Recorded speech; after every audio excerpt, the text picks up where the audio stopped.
Okay, wonderful. Well, thanks everyone for joining.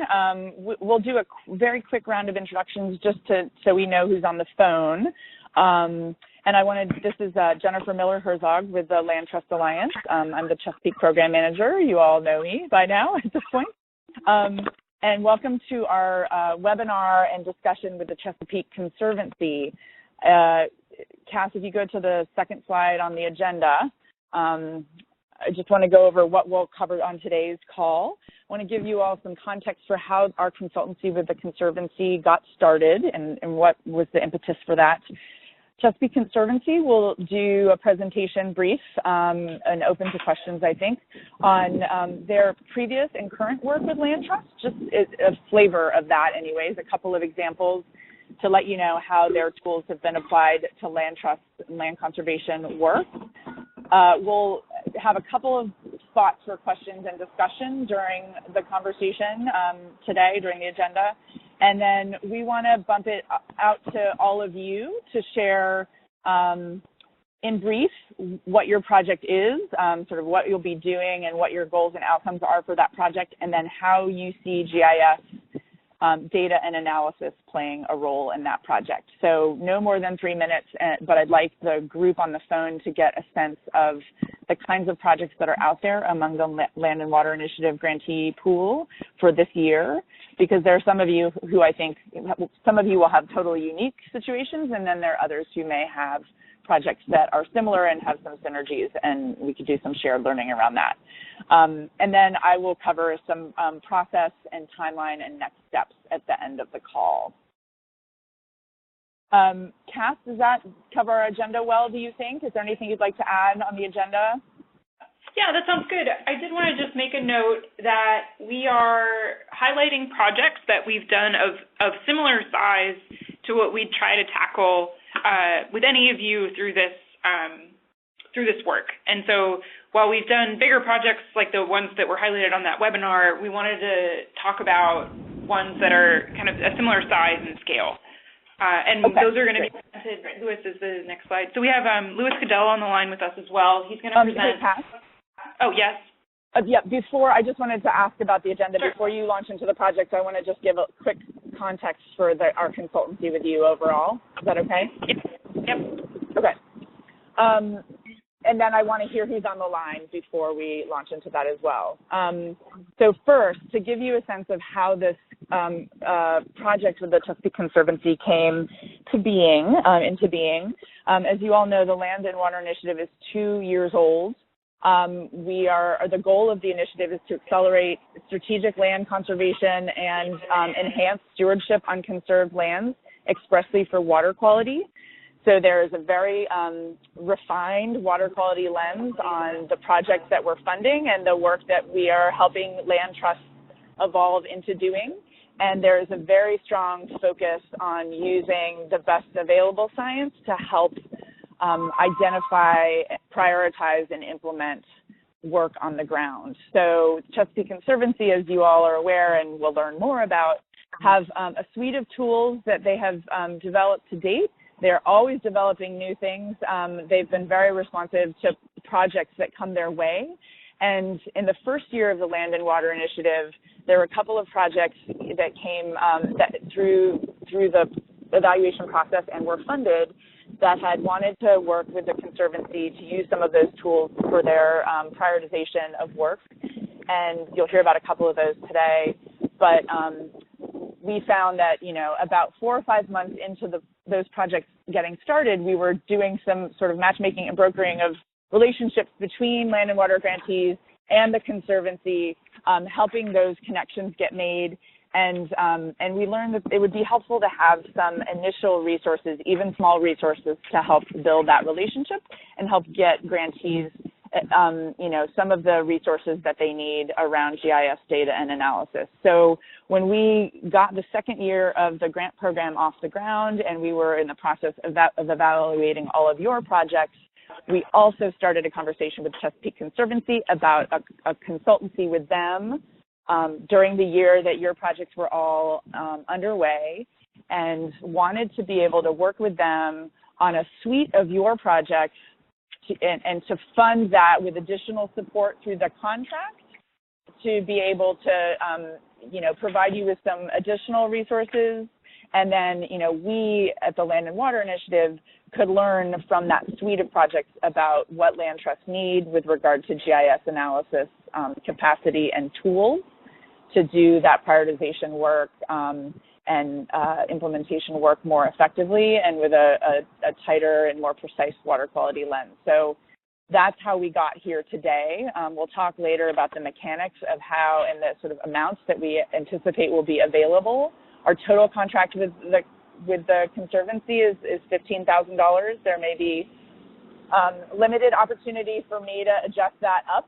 Not a huge amount this year, but I might have some flexibility there.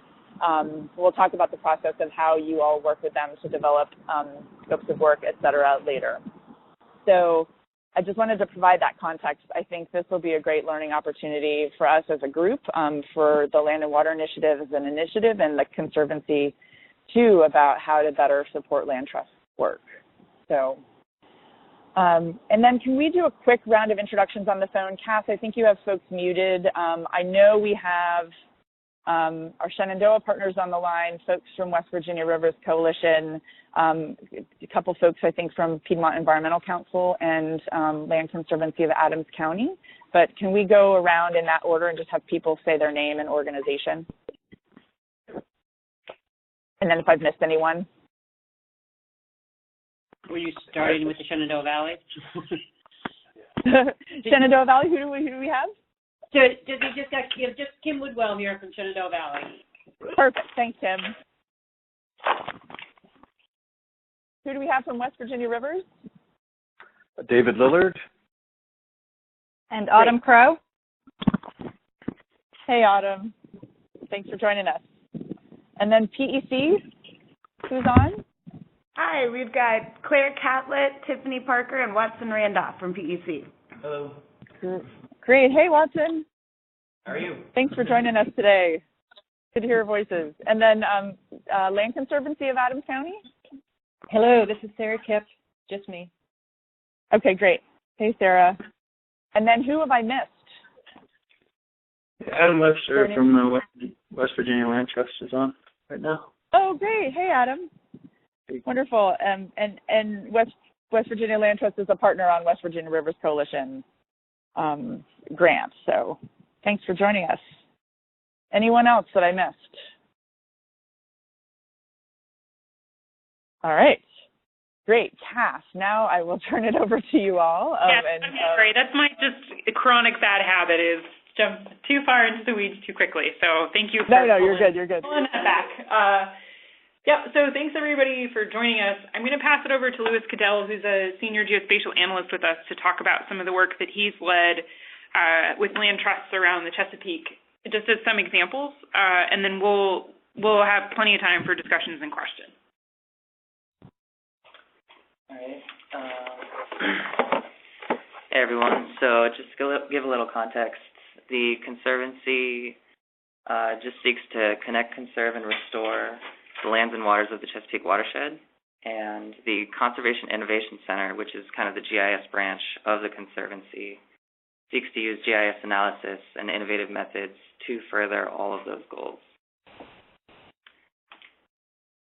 So we've done some smaller projects with a couple land trusts and organizations around the watershed. I'll just go over very quickly a couple of the methods and work that we've done. So with the Virginia Eastern Shore Land Trust, basically the Conservancy was approached by them to see if we could help rank 20 properties in their area by prioritizing riparian buffer projects for waterways in Accomack and Northampton counties in Virginia. For basic inputs of this project, we used a 1-meter digital elevation model, high-resolution land cover from 2013, property parcels, and Virginia Department of Environmental Quality impaired waters data. So for basic methodology, we use these 1-meter DEMs and hydro-condition them, and basically that's where we kind of breached the elevation model where there were roads or culverts that would block the flow of water as we modeled it. And you kind of need to condition the DEM to accurately model the flow of water across the landscape. So once we had those conditioned DEMs, we combined that with the high-resolution land cover to generate enhanced flow paths across the two counties. And that's basically where we would add very wide rivers or water bodies such as ponds and lakes that weren't caught by the flow paths. Once we had this water layer, we found all the riparian buffer opportunity areas along these flow paths and water bodies, and also generated their corresponding drainage areas. Once we had these data layers, we were able to prioritize the restoration buffer projects for the 20 properties based on a couple criteria. These included land cover composition of the buffers themselves, the size and land cover composition of the corresponding drainage areas, and parcel proximity to Virginia DEQ's impaired waters data. Out of this analysis came a number of outputs. These included enhanced flow paths. Excuse me, Lewis, can I ask you a quick question? Yeah, sure. So I just want to make sure I understand the project itself. I definitely know the gist, but I just got all the technical stuff for the first time. So you basically generated a map or three-dimensional model of how water flows across the landscape on those parcels. Right. And then identified the places where the largest drainage areas were. You looked at the landscape with regard to drainage areas and how water was flowing, and then looked also at the riparian kind of edges for what was flowing. Yeah, that's correct. So we looked at. Okay. Thanks. Yeah, we looked at the types of land cover that water was flowing over to these gaps along water bodies. So ag field, is it grass buffer, is it shrubbery, all of that, is stuff like that included? Yeah, so okay. the buffers were calculated anywhere where there wasn't trees, shrubs, or wetlands along water bodies were counted as buffer opportunity areas. And we gave more weight to riparian opportunity areas that had drainage from either agriculture or impervious surfaces. So as a final output, we had these enhanced flow paths across the landscape, the riparian buffer opportunity areas, the corresponding drainage areas, and the property shapefiles ranked according to the kinds of land cover that the water was flowing over and the number of buffer gaps and total area. And we also had a spreadsheet of the ranked properties for the land trust to look at.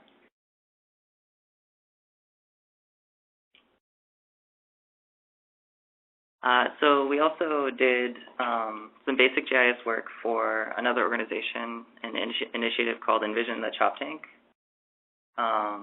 Basically, with this initiative, the Conservancy helped ETC with its ongoing work, including producing parcel maps, addresses, and web maps.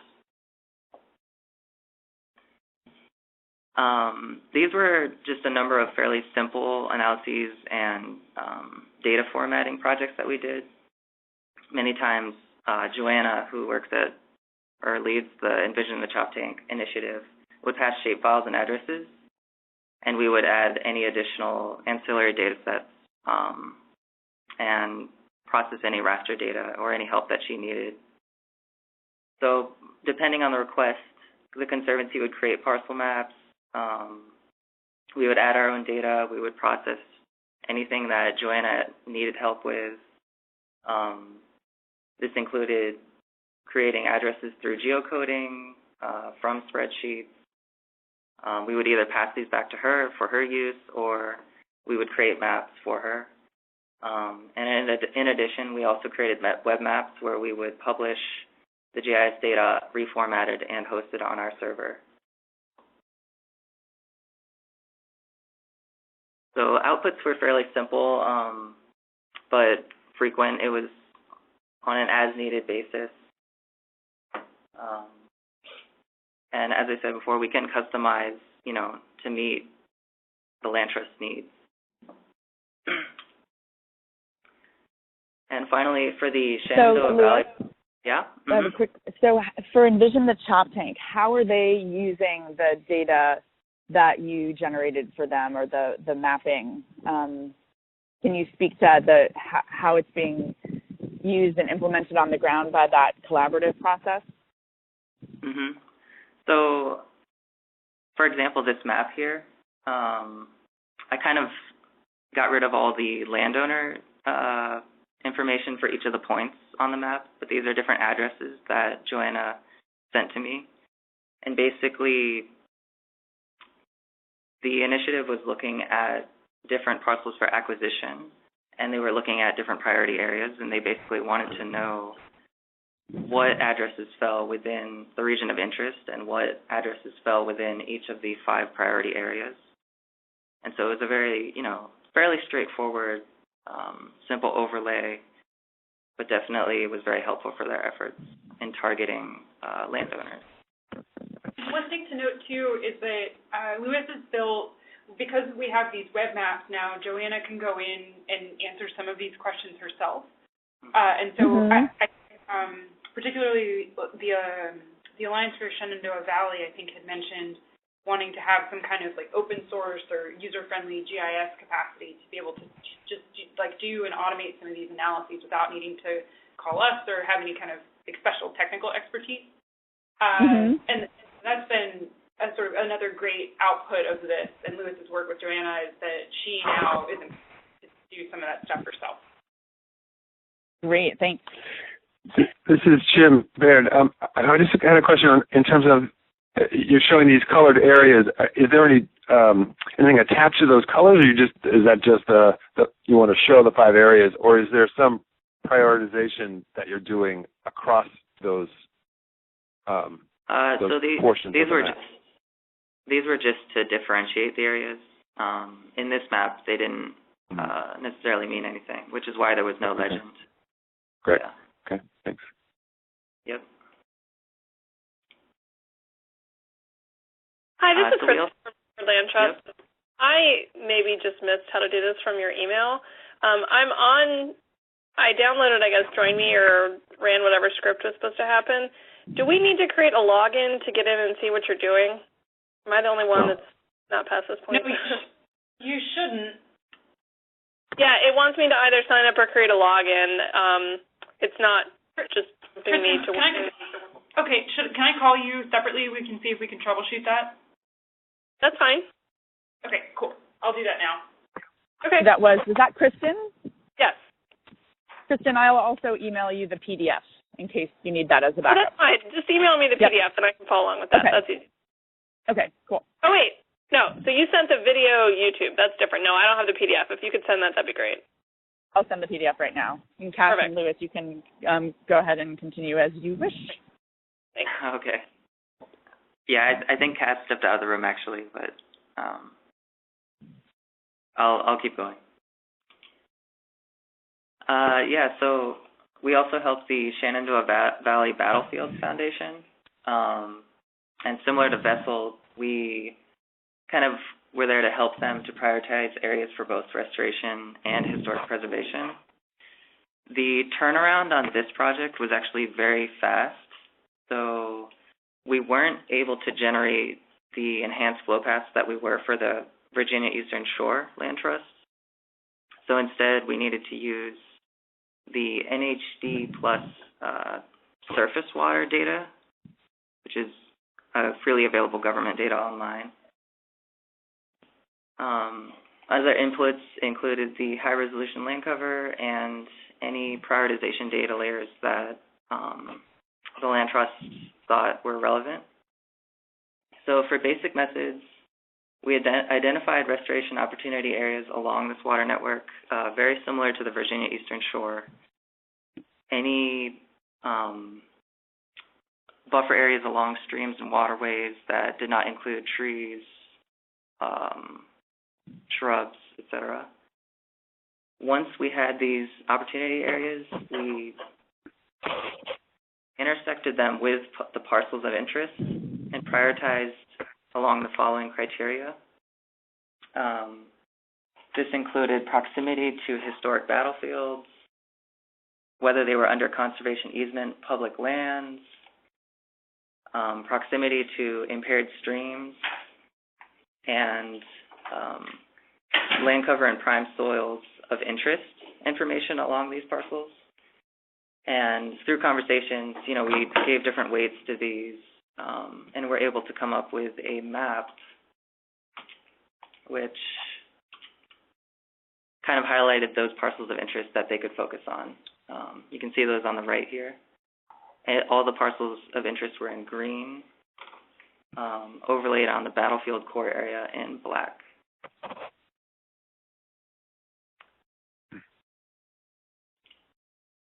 Any questions?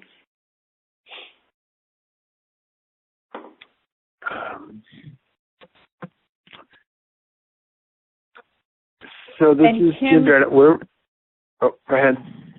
I was just going to ask if Kim Woodwell, who is one of the Shenandoah partners, had anything to add, Louis.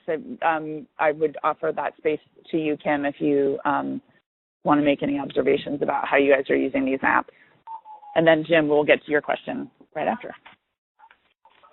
Yes, so we're taking the priorities that we've identified using the GIS data overlaid with all of our ranking criteria and identifying we've now gotten to identify priority areas. And so, for example, this is actually one of our priority areas in I think this is, but anyway, in this Port Republic area, battlefield area.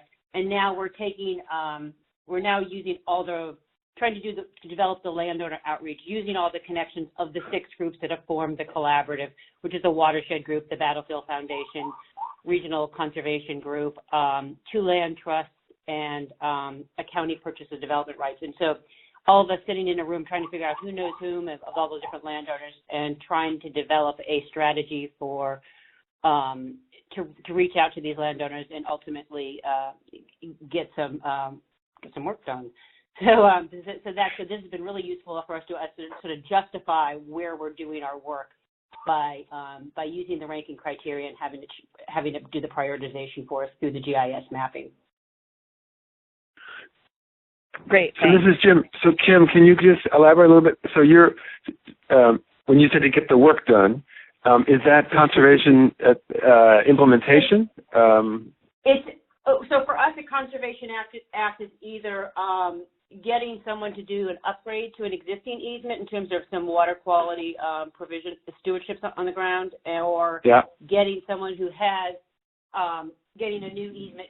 So we're taking the folks, either moving them through the line. If they've got if they've been doing some BMPs, let's get them to look at doing permanent land production protection. If they have an existing easement, is it an outdated? We've got some old easements out here that don't have any water quality provisions, and trying to get those get those easement provisions updated. And then bringing some new people in by looking at these target areas with the idea if we can do some neighborhood groups, we're going to bring their neighbor in, and they're going to convince their neighbor to do it, and we really get some we're actually able to see some real impact by looking at some targeted areas, and the prioritization was sort of helpful for us to develop those priority areas. Does that answer your question? Cool. It does, and I'm just also then interested about because I was trying to figure out whether a lot of this is just showing your service area of the key pieces like battlefield and lands under conservation, right? That's sort of setting out why you would want to be working here. It's because that's why you would want to be working here, and not everything is in the battlefield. It's nice to have battlefields, but we've got some. One of our other priorities in Shenandoah County is like 4 miles of river frontage property that we have some adjacent easements already, and it would be really great to get that whole area in a little bit better protection, especially since it now feeds into the town of Strasburg and all those kinds of things. So the town has a interest in it as well. So will you do any prioritizing of which properties might be most in need of conservation, or is it more sort of a broader thing about we're going to prioritize landowners who are ready to do some kind of conservation, and we're happy to have that happen, but it's not like we're necessarily trying to rank order the most in-need properties. That makes sense. We've done a little bit of it both ways. I have kind of two different tables. You know, they're color kind of. You would like it because it's color coded, Jim. All different colors going on. So we have, we have it prioritized. As this should be the priority in terms of the need on the ground, in terms of conservation and greatest impact on water quality or battlefield preservation or farmland protection. But then we also have it, this is the landowner who's probably most likely to move forward. So we have it kind of coded a couple of different ways. And that's really, the answers to that second question has really come around in terms of when we've all gotten together as a group and talked about these landowners and who they are, right. Who knows who, and that, that was really useful for that, for that exchange of information to develop that sort of knowledge base for all the different landowners. Mm-hmm. And you could put that on the map, or that, I don't know who that question goes to, but. Yeah, you could, some of that you can put on the map, yeah. Right, exactly, unless you're not, right, unless it's privacy. Okay, thanks. Yeah. Mm-hmm. This is Kristen from Hartford Land Trust. One further question for the team on this. Just to play devil's advocate, did this tell you anything that you, did this sort of confirm your hunches on it, or was it completely, game-changing for how you looked at it? Because, not knowing your service area at all, it does look like quite a few of these just sort of hug your lands under easement already. Do you know what I mean?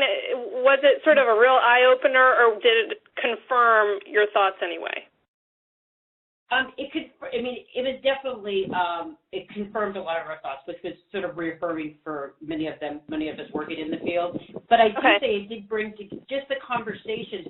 There were a couple, obviously when we started to zoom in on some of these areas, we're like, ooh, we never thought about that person right there. Once you're really looking at it on the map, it was really useful to sort of bounce around a little bit and say, oh, what about them? That's a really nice property. Why haven't we ever talked to them? And, has anyone talked to them? So it was kind of a little bit of both. A little bit of both. Okay. So I think we have some new opportunities on the ground that maybe wouldn't have come up if we hadn't done the process.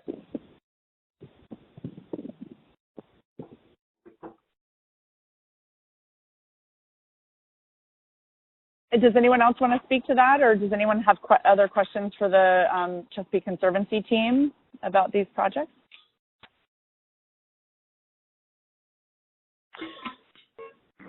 I'm not sure whether they're going to get to this as we go along. What we're thinking about is helping. We're particularly working actually with the not a land trust, but the Pennsylvania Farmland Preservation Association of Farmland Preservation Administrators, right? So it's the public program. But what we're thinking about, is prioritization in terms of helping a specific county understand of the already eased land, where are the sort of the high priorities for trying to do some restoration because of resource concerns. So. Right. Yeah, so I'm looking for the linkage with this project if there are similar parts of it, I guess. Well, Kim, you guys have looked at top properties for restoration as well as properties for preservation, correct? You asking me that? Yes, this is Kim. Yes. Yeah. Yes, we've identified our properties both as. We sort of separate them out, properties for restoration and conservation, although we're looking at them now in a sort of combined priority areas because they're off. Sometimes they are, just depends. Mm-hmm. But we use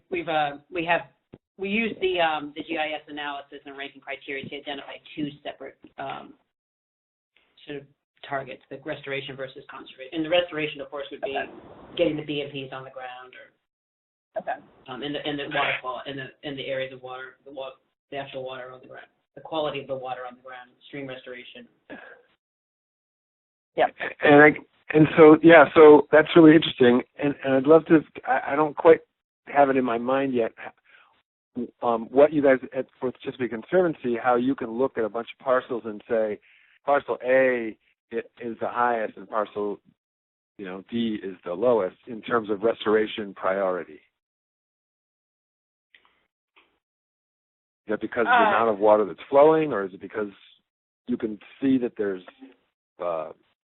runoff, or what are those criteria? Yes, exactly. It depends on the project.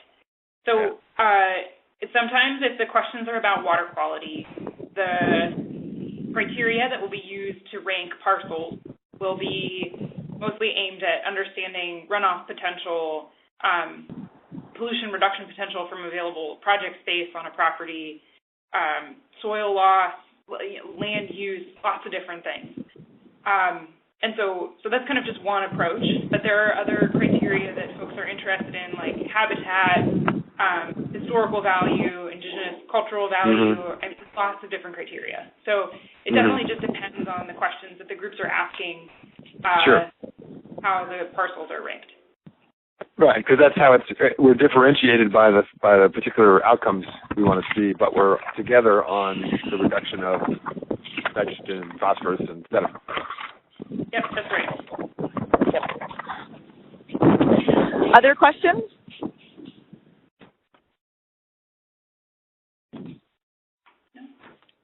Great. Okay. And the other thing we can do is certainly put you in touch with each other after the call if there are people you'd like to talk with more about the project. I'd like to give you all a chance to and give the Conservancy a chance to learn from each of you in your own words what your projects will be addressing and how you think GIS could play a role. So in 3 minutes or less, I'd like each of you to share your project, and maybe we can go alphabetically, starting with American Farmland Trust.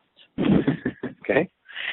Well, I already started that a little bit. So the idea we came up with, first of all, I have to say for a while I've been pushing to try to get more of the public land protection folks, farmland protection folks in the mix. And I know that there's an awful lot of interaction, I think, among you, the land trusts and the public entities. But we wanted to kind of focus on the land that they have already protected, and encourage them in various ways to try to focus more on the conservation work that maybe that hasn't been done or could be or more is available. So we'll be working with counties. About 4 counties, sort of in the second tier up in Pennsylvania, and trying to work with counties that are a little bit less familiar or have maybe had less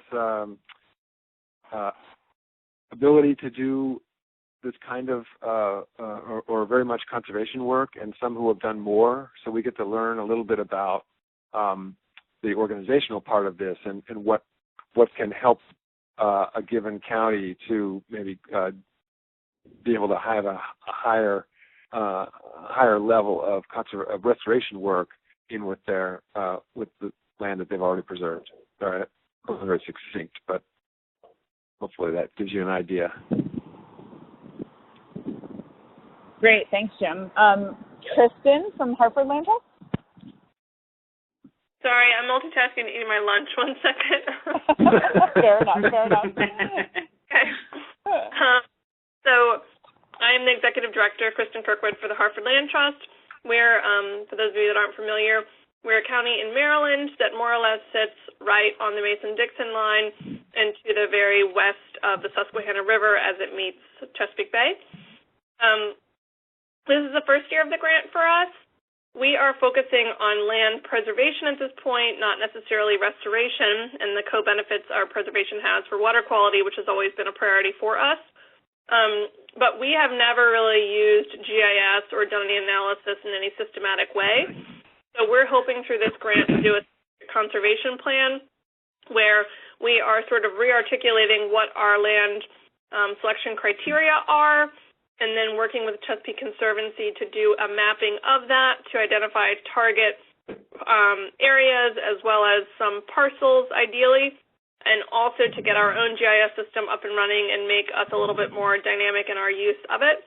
we have a bunch of different partner groups in the county that we'll use to sort of vet some of our analyses and make sure that we're focusing in the right areas. And then we intend to use this to sort of help us probably do some small focus groups sort of region by region with some contacts we have or influential landowners to start identifying the sort of who knows who, so we can make contacts with some of these priority landowners. And then lastly, we get a lot of calls in about every type of project under the sun, and so I'd like to be able to use this information to do some quicker vetting of projects to know whether or not we should spend time on them. That's it. Great, thanks, Kristen. Excellent, thank you. Sarah with Land Conservancy of Adams County, would you be willing to go next? Yeah, hi. So the Land Conservancy of Adams County is south central Pennsylvania. We're split by both the Potomac and Susquehanna watersheds. Gettysburg is the county seat. So our project has 3 different components. The first is to do an update to our preservation priorities map, which hasn't been redone in about 10 years. And initially, at that time, I think it was sort of a blobs on a map approach. So we're hoping to add some sophistication to that. Specifically regarding water resources, we've always touted land preservation as a tool to protect water resources, which are important to the public in Adams County. So we want to be able to actually strategically focus on how water protection in relation to land protection. Then the second component is to redo our ranking system that we use for farm projects. We're a pretty consistent partner with the Agricultural Conservation Easement Program through NRCS, and we'd like to think a little more sophisticated about how we rank potential projects for that program and what kind of benefits there could be on those projects for water quality and conservation improvement. And then the last element is to track our existing practices. So we do have a lot of easements that talk about riparian buffers, but we don't really have a system in place that tracks, what kind of buffers are in place. So it's supposed to quantify what we do have, but also to identify properties where there could be improvements made, so we can think about partnerships with watershed organizations or the conservation district and trying to get some of those practices actually implemented. Oh, and so I think GIS actually will have that'll be an important part of every one of those steps. I think mostly in the first and the third, but I do think that we use GIS information in our ranking system for farm projects, but it doesn't, we don't use GIS for the actual analysis, and there may be a possibility that would be a tool you want to explore. Mm-hmm. Great, thanks, Sarah. Hey, just a quick question. Oh, yeah, sure. Sorry, from Hartford Land Trust. Are you think you do the NRCS program that's a 50% cost share for easements? That's correct. Okay. I would love to talk to you offline about it, because in Maryland, everyone's sort of scared of that program because it seems really, really burdensome and bureaucratic. So hey, I'd love to get your information to talk about that later. Absolutely. Love to. Okay. Great, thanks. We can get you connected for sure. And then PEC, can you? Yes. Hi, this is Tracy Lynn. Oh, hello? Yep, you're good. So Piedmont Environmental Council, we work in the northern Piedmont of Virginia. And for this particular project, we're focusing our work in the Upper Goose Creek watershed, which is located in Loudoun County as well as northern Fauquier in Virginia. And what we're doing is we're developing a revolving loan program in hopes to encourage and accelerate the adoption of ag BMPs, because what we've found is that a hurdle that some landowners face is that they can't afford the upfront cost of BMPs. So what we anticipate, we do have a pilot project already in the pipeline that we're working on, and funding from this grant will go towards creating the mechanisms and the prioritization system for the program. So for GIS work, there's a few things that we could utilize this for. First off, prioritization of BMP and easement projects would be helpful. One of the caveats to that is it would be good to create a central database of projects that have been done for BMPs with organizations that don't necessarily get them recorded. Because I know that BMPs are recorded through state cost share projects, but I know that there's also organizations that do these projects, but a lot of people might not necessarily know about. Also, we're interested in doing some sort of land use analysis along waterways for properties that are either unprotected or those properties that are protected that don't have riparian buffer provisions. And kind of to backtrack on that, one of our key areas of prioritization is we recently did an analysis of all conservation easements in the Goose Creek watershed. And we looked through every easement to see which ones had riparian buffer provisions and which ones didn't, as well as reading to see if any of them needed to be more sufficient in protecting those waterways. Because while there's a high concentration of protected land out in the Goose Creek watershed, we also found that there's a number of impaired streams. So we're going to be focusing on acquiring new easements and new buffers, but also reaching out to those landowners who have already protected their land, but could potentially put on stricter terms. Great, thanks, Tracy. Mm-hmm. Kim, do you want to do a quick? You've spoken about what you've done so far, but the Shenandoah Valley Partnership, the Alliance for the Shenandoah Valley now, a new commercial organization is almost there, getting there. They're in the second year of a project. The Land and Water Initiative just renewed funding for this project so they could expand it. Mm-hmm. So Kim, you want to speak to that? Yeah, thanks, Jennifer. So you guys heard a little bit about this. So we're working here. We started our work in year one in Shenandoah and Rockingham County out here in Shenandoah Valley, and have really, as we said, we were looking to prioritize properties, using the GIS mapping to prioritize properties for either restoration or conservation, and working that on in terms of water quality, battlefields, and then working landscapes. We really trying to build capacity here in the Shenandoah Valley, and we did that by bringing in sort of a diverse group of a watershed group. We've got our Battlefield Foundation, our Regional Alliance, and then for year two, we've added in two local land trusts, as well as a county purchase of development rights, and really hoping that by working together, we can really take advantage of the relationships, and as I've mentioned this a little bit already, that we all have in terms of getting and doing some of the landowner outreach. The GIS mapping was a need that we identified, a capacity need out here, both for our internal work that we're trying to do, as well as for sort of just our external communications that we're working on. And for year two, we're looking to expand the mapping into 4 additional valley counties, and also add some new data layers such as public water supply and source water protection to the mapping, just to help us look at some of our priorities in a little bit different way. So, great, thank you. All right, we have one more project, I think, unless I've miscounted someone. So West Virginia Rivers Coalition and the Land Trust. Would you guys be willing to share your project now? Sure. And Adam, are you still with us? I know you had an appointment. You might have to jump off. Okay. So I'll give the quick rundown. Our project is focused on land conservation to improve drinking water quality for 3 utilities in Jefferson County, West Virginia.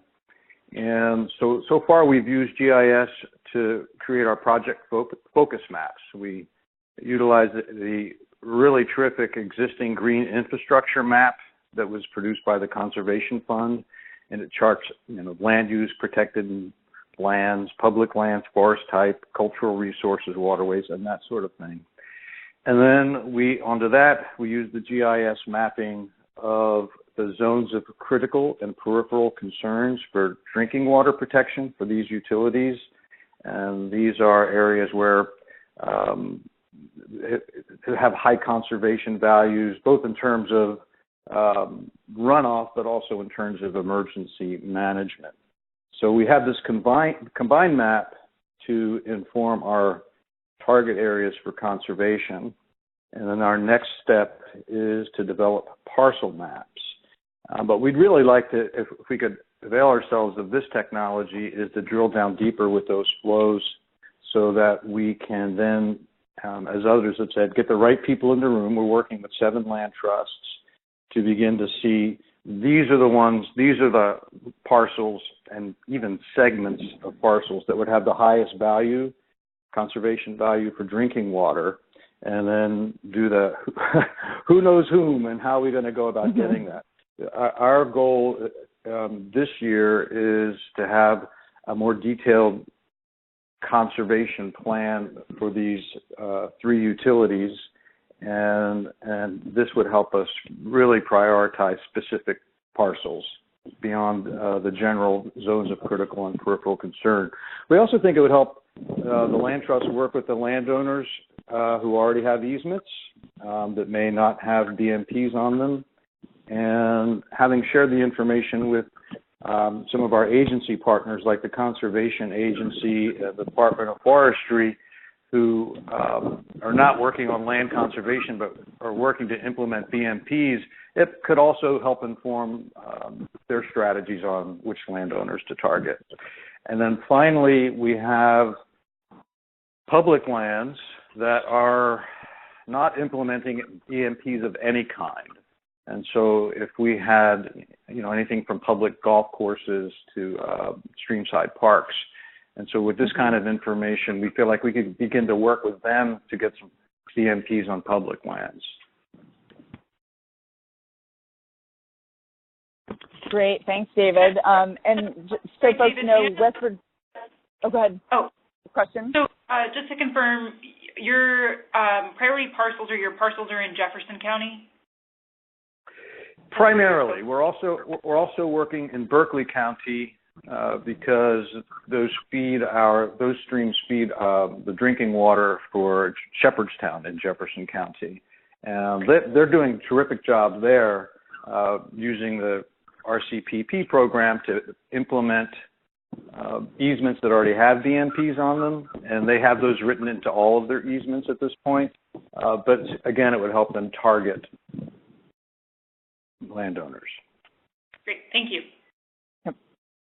And just note that West Virginia Rivers Coalition is also a repeat grantee for the Land and Water Initiative. We just made a second-year grant to them, so they are in their sophomore year grantee with the Shenandoah Partners, because we just saw a lot of great potential in this project and loved the progress you guys made in your first year. So looking forward to the parcel refinement there.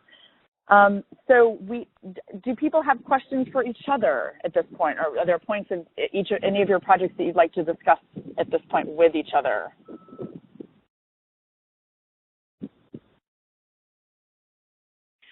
I have a question for the group. If there's no, or that maybe will help facilitate some of this conversation. Would there be interest for the groups that are maybe wanting to build some capacity in doing some group trainings, like webinars or that sort of thing, that we can kind of walk through some typical analyses or questions that are being asked? Yes. Okay. From Shenandoah Valley. Yes. Yes. Yes. Cool. Yes. Okay, great. Yep.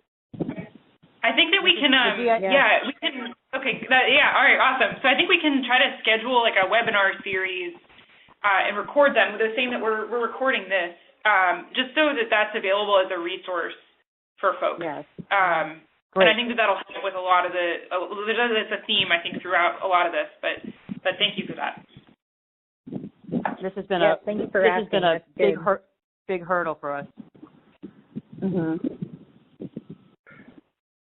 Great. Other items? Any questions that were elicited by hearing about these projects? I have a question. This is David. Just in terms of how you envision using using Chesapeake Conservancy on projects. Will you? I got really excited after going to the session at the Bay Forum a couple of years ago, where we all went outside and walked the flow of water. I've been fascinated by this ever since. And I do understand, though, that it's having followed up with Conservancy folks, that it costs a lot of money to do the projects, each one of them. So I was just curious as to how LTA would utilize this resource. Would you pick like one or two projects and say, okay, you guys are going to get this, or are you're going to develop like these webinars and other types of learning tools that we could all use? How will you target the use of the funds? Yep. So let's go to the next slide because I want to talk about some of the key elements of how we see this playing out. This is our first time through, so we are kind of building it as we're writing it. But we want to start out with sort of an equal access at the outset. We want to know if after this webinar, if all of you feel like there's something we could get out of working with the Conservancy. The services are on an as requested basis, and we want you all to have equal access at the outset. The projects are going to look really, really different because, the projects are different, but also your capacities are different. PEC has in-house GIS capacity, but, they could partner with the Conservancy on a, technical piece that they need to work through. We are going to have sort of a window for you all to work one-on-one with the Conservancy to develop scopes of work and nail down what those services will look like.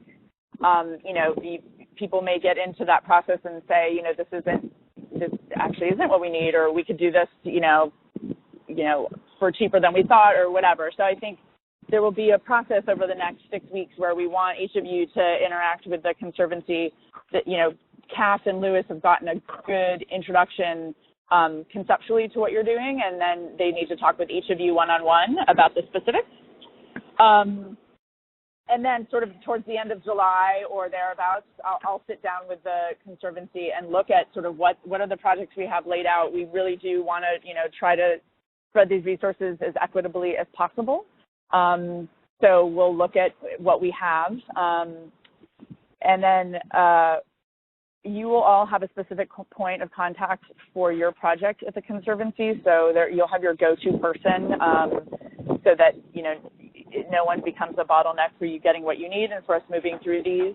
And then I, at the Alliance, will have regular check-in meetings with the Conservancy just to hear how all the projects are going and, if there are generalized needs, like the question of capacity, like is there some way that we can get an efficiency built rather than, the Conservancy having to work one-on-one with 4 different organizations on building general GIS capacity? Can we economize by having all 4 of you do a webinar or something like that? So we're going to be looking for opportunities there as well. Our term of contract with the Conservancy is basically the same as your all's grant term. But at some point in the late fall, we are going to be looking at if there are unprogrammed funds. So again, you start with equal access, and we will develop a programming of these funds after you all have got your scopes of work together. I don't want to be in the position of like picking one over the other. I think that, I think there's something that the Conservancy can do in each of your cases. And some of you I know have bigger projects and may have written additional costs for the Conservancy into your grant budget itself. If we end up with, unspent or in particular unprogrammed funds, like by the end of the year, like where projects have really stalled out or if projects have been totally redesigned such that you're not going to need the allocation of time that you thought you would need, we would look at potentially reprogramming that just so we don't have unspent funds at the end of the contract and we're maximizing that. We would not do that without consulting with you all, certainly. But we do want to, put this money to work and be able to sort of make the case that hopefully next year we could do more. So does that make sense to folks? Yes. Yes. Yes, Okay. indeed. So that's how we think it will play out. And if we go to the next slide, there will be a timeline. So here we are today. We're doing the introductory webinar. You guys are getting familiar with other projects and each other. Those project conversations, as I said, they'll take what they need to take, but, Cass and Lewis will reach out to each of you about setting up a time to talk individually. And then we'll develop simple project scopes, but, enough to guide the Conservancy on what the expectations are for them, and for me to sit down with them and understand what the cost of services in total will be. And then you guys will start on the projects and, whatever those look like for you. And then we'll start, we'll check in on unprogrammed funds. We may revise scopes of work based on, what you all have discovered as you've gone along. If you need to revise those, we'll be looking at, final check-in in late fall to, if we need to shift things around, we'll do that. And then we'd love to do kind of a webinar at the end of the contract, with the Conservancy and with all of you, kind of sort of showcase what you all did. And it'd be great for me to be able to have some of my core team of Alliance staff and core funders of the initiative to sort of see how the first year of this contract went.